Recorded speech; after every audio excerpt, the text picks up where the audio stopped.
Now, moving on to our first talk of today, I want to introduce Tyiesha Short. Tyiesha Short is the Associate Director of Science and Policy in the Office of Surgeon General at the U.S. Department of Health and Human Services. In this role, she provides strategic counsel and leadership for ensuring the evidence base for Surgeon General's priority areas, with a particular focus on youth mental health. This includes leading and supporting scientific documents such as Surgeon General's advisories, Surgeon General reports, and public health reports, the peer-reviewed journal of the Office of Surgeon General and U.S. Public Health Services, building strategic partnerships, and translating reliable scientific information into products and policy development. Tyiesha has worked in local and national public health and is committed to advancing equitable, evidence-based health policy and programming, with an emphasis on maternal and child health, especially among those who have been historically and systematically prevented from equal access to opportunities and resources. Prior to joining the Office of Surgeon General, Tyiesha served as a health scientist fellow within the National Center on Birth Defects and Developmental Disabilities, NCBDDD, and the Centers for Disease Control and Prevention, CDC. Here, she led and conducted research to prevent and identify causes of birth defects. She also worked in the nonprofit sector evaluating teen pregnancy and STI prevention programs and advocating for more equitable reproductive health care.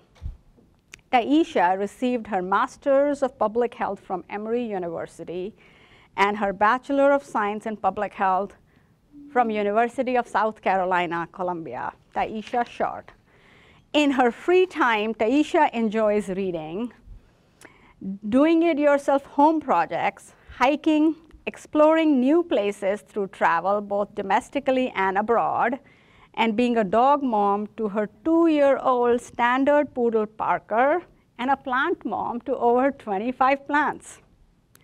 Tyiesha will be presenting on maternal mental health, federal actions and policy considerations, and will discuss several blueprints to address the current maternal mental health crisis.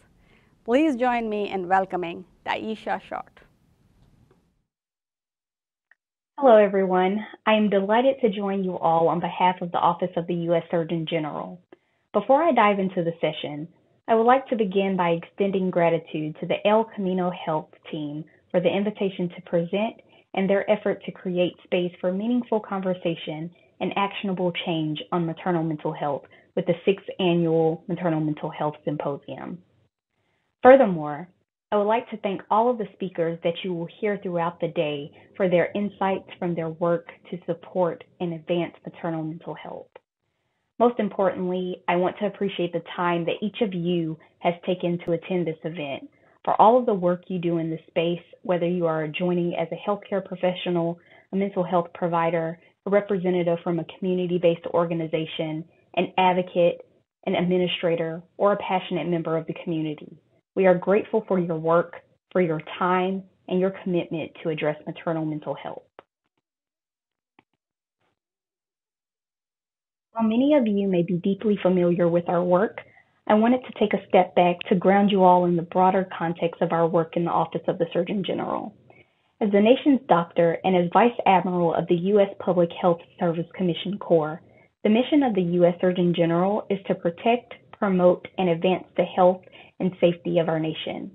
We aim to help everyone understand important issues and how we can all work together to take action.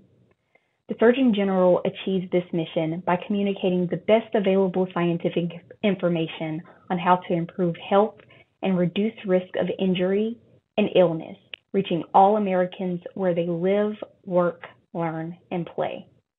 We do that through written products, public engagements and events, and our podcast house calls, to name just a few. And as many know, since 2021, our office has been dedicated to prioritizing mental health and well-being, as well as social connection. We've released products and engaged with the public on topics of youth mental health, health worker burnout, workplace well-being, loneliness and social isolation, and social media and youth mental health. And through our work on youth mental health, we know that there is a strong connection between the mental health of children and the mental health and well-being of their parents. This isn't just a priority for our office, but mental health and reducing maternal morbidity and mortality is a priority for the Biden-Harris administration and the Department of Health and Human Services as a whole. So without further ado, today I'm going to discuss recent and ongoing actions and initiatives at the federal level to address maternal mental health conditions. We will review existing programs and resources that exist to serve individuals with maternal mental health conditions. And lastly, we will explore opportunities for stakeholders to engage and partner across multiple sectors to improve maternal mental health outcomes for mothers and birthing people. As many of us know, unfortunately, the United States suffers from one of the highest maternal death rates in the developed world, especially when compared to other developed countries. Maternal mortality data analyzed by the Centers for Disease Control and Prevention from 2017 to 2019 revealed that mental health conditions are among the most common underlying causes of maternal death. These included deaths due to suicide and overdose or poisoning related to substance use disorders. Other stressors, such as the COVID-19 pandemic, have exacerbated symptoms of depression, anxiety, post-traumatic stress, and loneliness reported among pregnant and postpartum individuals. We also know that up to 20% of new or expectant mothers experience a maternal mental health disorder during pregnancy or within the first year after childbirth. It is reported that half of pregnant women with depression are not treated, which puts them, their babies, and their families at risk of harm. Research shows that babies whose primary caregivers are experiencing depression are at a greater risk of developmental and behavioral delays, and pregnant women experiencing depression are more likely to deliver their babies prematurely. Now that I've had the opportunity to provide a brief overview of our office and our work, as well as highlight a few background statistics around maternal mental health, I'd like to dive into some key federal initiatives and actions. Given the importance of the time-sensitive prenatal and postpartum period, the federal government has taken key actions to make improvements that support the mental health of moms and birthing people. I'd like to highlight a few of those actions for you that all have been taken to make critical progress to address maternal mental health. First, the Eunice Kennedy Shriver National Institute of Child Health and Human Development's Moms Mental Health Matters campaign. Second, the Health Resources and Services Administration Screening and Treatment for Maternal Depression and Related Behavioral Disorders program. Third, HRSA's Maternal Mental Health Hotline. Fourth, the White House Blueprint for Addressing the Maternal Health Crisis. And then finally, the Centers for Medicare and Medicaid's Medicaid and CHIP Postpartum Care Toolkit. In May 2016, the National Institute of Child Health and Human Development launched the Moms Mental Health Matters campaign. This initiative is designed to educate consumers, such as mothers, moms-to-be, their families, and healthcare providers about who is at risk for depression and anxiety during and after pregnancy, the signs of these problems, and how to get help. The first phase of the outreach focused on educating consumers using free materials, including an action plan, posters, and tips that family and friends can use to start a conversation about this issue with their loved one. A later phase of the initiative included a continuing education activity for healthcare providers. It discusses the latest research about depression and anxiety that occur around pregnancy and best practices surrounding the screening of women during and after pregnancy. For mothers and moms-to-be, some information that is provided includes signs and symptoms of depression and anxiety, risk factors for depression and anxiety both during pregnancy as well as after birth, treatment options, and an action plan that they can take. For partners, family, and friends, they're provided tips on how to support their loved one, such as how to recognize the signs and how to start those conversations to get them to help. For healthcare professionals, they're provided information on the signs and symptoms of depression and anxiety, the prevalence, the etiology and risk factors, as well as adverse effects of depression and anxiety to the mother and infant. They also are provided clinical evaluations such as recommendations for screening and screening tools, and then resources that they can offer their patients. Next, I like to highlight the Screening and Treatment for Maternal Depression and Related Behavioral Disorders program. And while HRSA has a number of programs in their portfolio that seeks to improve maternal health through a multi-pronged strategy that focuses on utilizing state public health systems, addressing workforce needs, and by providing direct clinical care to those who need it most, today I'd like to highlight their Screening and Treatment for Maternal Depression and Related Behavioral Disorders program, or MDRBD. The MDRBD program helps address workforce and quality improvement by expanding healthcare providers' capacity to screen, assess, treat, and refer pregnant and postpartum people for maternal mental health and substance use disorders. This is accomplished by establishing, improving, and/or maintaining statewide or regional networks that provide real-time psychiatric consultation, care coordination support services, and culturally and linguistically appropriate training to maternity care providers and clinical practices. This program is also intended to help reduce maternal health inequities. The program's long-term goals are to increase routine behavioral health screening for pregnant and postpartum persons, increase routine detection, assessment, brief intervention, treatment, and referral of maternal mental health conditions through the use of evidence-based practices, and increase the access to treatment and recovery support services for pregnant and postpartum persons that are culturally and linguistically appropriate, community-based, and that may be provided in person or via telehealth. Providers trained include obstetricians, gynecologists, psychiatrists, licensed clinical social workers, care coordinators, patient navigators, family physicians, and other mental health professionals, and other health professionals. The MDRBD program is implemented through 5-year cooperative agreements to states. The most recent application cycle closed in June, and grantees will be funded until 2023. Next, I'd like to highlight the National Maternal Mental Health Hotline. Illustrating the need for more support for mental health, HRSA launched the first ever National Maternal Mental Health Hotline on Mother's Day in 2022, which Congress authorized in the Consolidated Appropriations Act of 2021.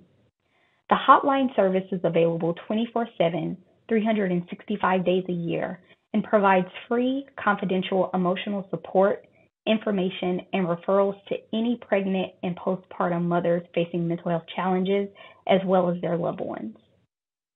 It is currently staffed by more than 36 call takers, including counselors, nurses, doulas, and lactation consultants that provide support in English and Spanish via voice and chat so people can get the help they need when they need it.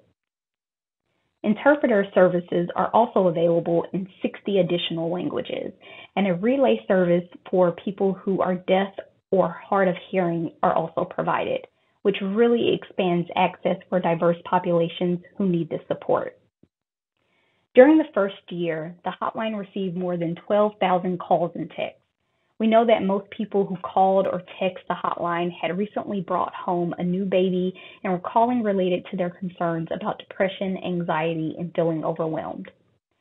It is important to note that while the hotline is available 24/7 and staffed by professional counselors, it is not a crisis line for individuals in imminent danger of harm to self or others. The maternal mental health hotline counselors can make a warm line transfer to the 988 Suicide and Crisis Lifeline, as well as the National Domestic Violence Hotline and the Disaster Distress Hotline when needed. Next, I would like to highlight the White House blueprint for addressing the maternal health crisis. In June 2022, the White House released the Biden-Harris administration's blueprint for addressing the maternal health crisis, which is a whole-of-government approach to combating maternal mortality and morbidity. The White House mobilized over a dozen federal agencies to develop the White House blueprint for addressing the maternal health crisis.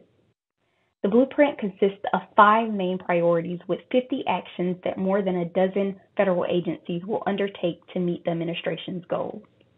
The 5 priorities outlined by the blueprint to improve maternal health outcomes in the United States include increasing access to and coverage of comprehensive, high-quality maternal health services, and this includes behavioral health services as well. Ensuring women giving birth are heard and are decision makers in accountable systems of care. Advancing data collection, standardization, harmonization, transparency, and research.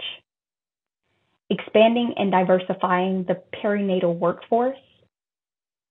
And strengthening economic and social supports for people before, during, and after pregnancy. And I just want to highlight a few actions that directly address maternal mental health in the blueprint, including integrating behavioral health supports in community settings by training navigators and community health workers to identify behavioral health needs and link families to local resources such as medical homes, school-based and other community health centers, community-based organizations, and local community social supports. In addition, training providers on implicit biases, culturally and linguistically appropriate care, and behavioral health needs of pregnant and postpartum women, including screening and referral for abuse and maltreatment. Lastly, I'll just highlight another action that focuses on maternal mental health, which is reducing the stigma of postpartum depression and other behavioral health conditions through a media campaign to raise awareness about postpartum depression. This blueprint is the administration's call to action to prioritize the health of women, reduce maternal mortality and morbidity, diminish disparities in maternal health outcomes, and improve the experiences of those who are pregnant. Lastly, I would like to highlight CMS's Medicaid and CHIP Postpartum Care Toolkit. So in August of this year, the Centers for Medicare and Medicaid Services released the Postpartum Care Toolkit to help states address access, quality, and equity of care in Medicaid and CHIP. The rapid state adoption of extended postpartum Medicaid coverage from 60 days to 12 months offers an important opportunity to help ensure new parents and their infants get the health care they need during a critical period of family change following a birth. The toolkit is intended to support Medicaid and CHIP programs in their efforts to improve the delivery of postpartum care to reduce rates of morbidity, mortality, and disparities. Within the toolkit strategies is a section on postpartum depression screening, referral, and treatment, which is an important priority given the link between maternal mood and anxiety disorders with morbidity and mortality during this time-sensitive period. CMS notes that postpartum individuals covered by Medicaid are more likely to screen positive for postpartum depression than other postpartum individuals. However, fewer than half of low-income postpartum individuals who have major depressive episodes receive any treatment. The toolkit outlines state opportunities to support postpartum screening, referral, and treatment, including proactively identifying resources for individuals who lose Medicaid eligibility 60 days after delivery by coordinating with community mental health programs, health centers, and other community programs, by providing guidance to pediatric providers on screening for postpartum depression during well-child visits under the child's Medicaid coverage as part of the EPSDT benefit or under an appropriate state plan benefit for Medicaid-eligible postpartum individuals. And then lastly, developing a mechanism to reimburse pediatric providers for postpartum depression screening during well-child visits. We know that a recent survey found that more than half of states also use a supplemental payment for such screenings.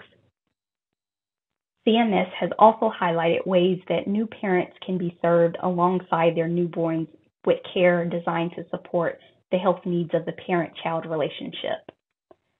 The toolkit reminds states that in some cases, postpartum depression treatment could be covered under the child's insurance if the service is for the direct benefit of the Medicaid-eligible child and is delivered to the child and postpartum individual. For example, CMS notes within the toolkit that states could cover family therapy to reduce the effects of postpartum depression on the child as a direct service for the child if such conditions are met. Those are just a few of the many key federal actions and initiatives that have been taken to support maternal mental health. We know that the diversity of factors affecting maternal mental health means that virtually all people and systems that interact with pregnant, postpartum, and parenting people can make a real difference. We also know that meaningful progress requires coordinated investments across many sectors and a robust, connected, and coordinated mental health effort. Now, I'd like to share a few opportunities for consideration to further advance maternal mental health. The first consideration that I'd like to highlight is to broaden the response to address social determinants of health. Many of us know maternal mental health issues do not occur in isolation. It's imperative to address social determinants of maternal mental health and facilitate access to treatment and prevention services. Collaboration between agencies and policy change are necessary to achieve these goals that are rooted in health equity. Some potential opportunities include facilitating warm referrals and linkages to effective prevention services and interventions that address social determinants, advancing comprehensive programs that address a wide range of issues impacting families' mental health and health equity, as well as integrating social needs by screening for social drivers of health, including food insecurity, housing instability, transportation needs, difficulty with utilities, and interpersonal safety. Another consideration is to center historically marginalized people. We know that disparities exist, and women of color and those with lower incomes are at an increased risk of experiencing maternal mental health issues. The healthcare system must adapt to serve the needs of these communities with culturally relevant models informed by people they are meant to serve. A few examples include providing patient-centered, culturally and linguistically appropriate community-based services, and integrating culturally and linguistically appropriate, equitable, and trauma-informed best practices into the work. Third consideration that I'd like to highlight is to maximize the impact of initiatives and healthcare interventions. We know that health systems change needs to happen at all levels, including local, state, and federal. That means prioritizing maternal mental health supports, coordinating across systems, and involving diverse providers in the care and well-being of pregnant people and new mothers. Some examples include using existing programs like Healthy Start or home visiting programs and Title V Maternal Child Health Services block grant to address maternal mental health. It could also include implementing No Wrong Door to maternal mental health care and human services. We know that a no wrong door approach provides multiple entry points for mothers to seek and receive care. This is important as not all mothers access obstetric care. However, mothers may still deliver in a hospital, take their babies to pediatric appointments, or receive support through home visiting or community-based organizations. The postpartum period may be the first opportunity for some mothers to be screened. Another opportunity includes linking women and families to treatment and support through screening and referral, direct service, and telehealth to prevent and treat behavioral health disorders. The final consideration that I'd like to highlight is to build and strengthen multidisciplinary teams to implement maternal mental health services and supports. Oftentimes, we know the people in the best position to define what supports birthing people need are those in the community. Community organizations need increased capacity, resourcing, and power to take a leadership role in efforts to identify the gaps and advance creative solutions. Some opportunities include collaborating with community-based organizations, non-clinical professionals, and representatives of relevant systems, including home visiting, domestic violence, health plans, TANF, and others, to provide integrated supports for families. This could also include conducting community assessments and using those findings to close care gaps and cultivating public-private financing partnerships for pilot projects. And with that, I'd like to thank you so much for your time, and I look forward to answering any of your questions that you may have today. I've provided my contact information on the side of this slide.